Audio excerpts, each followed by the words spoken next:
It was a cold, stormy night when Sarah found the old, dusty box in her grandmother's attic. The box was intricately carved with strange symbols that seemed to glow faintly in the dim light. Sarah's grandmother had always been a mysterious figure, often speaking of ancient family secrets and forgotten lore. With trembling hands, Sarah opened the box.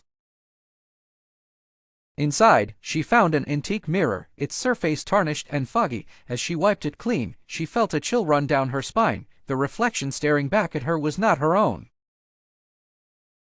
The face in the mirror was that of a young woman, eyes wide with terror. Sarah tried to look away, but she was transfixed. The woman's mouth moved, whispering words Sarah couldn't understand. Suddenly, the room grew colder, and the whispering grew louder. Sarah's breath fogged up the mirror, and she felt an invisible force pulling her closer to it. In a desperate attempt to break free, Sarah threw the mirror back into the box and slammed it shut. The whispering stopped, but the room remained icy cold. Sarah's grandmother appeared in the doorway, her eyes filled with sorrow. "I see you found the mirror," she said softly. "It's a family heirloom, but it's also a curse." She explained that the mirror trapped the souls of those who looked into it, feeding on their fear. The only way to break the curse was to pass it on to another unsuspecting victim. Sarah was horrified. She couldn't imagine condemning someone else to such a fate, but as the days passed, the coldness in her room grew, and the whispering returned. Desperate for a solution, Sarah decided to confront the mirror one last time. She opened the box and stared into the glass, determined to face whatever was inside.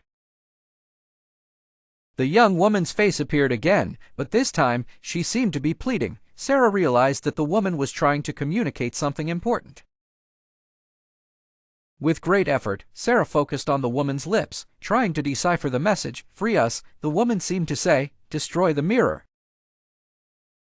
Summoning all her courage, Sarah lifted the mirror and hurled it to the ground. It shattered into countless pieces, each one reflecting a tiny, terrified face. As the last shard broke, a gust of warm air filled the room. The whispering ceased, and the coldness lifted. Sarah felt a sense of peace she hadn't known in days. Her grandmother smiled sadly. "You've done it," she said. "You've freed them. But remember, some gifts are better left unopened." Sarah nodded, understanding the weight of her grandmother's words. She left the attic, vowing to keep the family's secrets buried forever.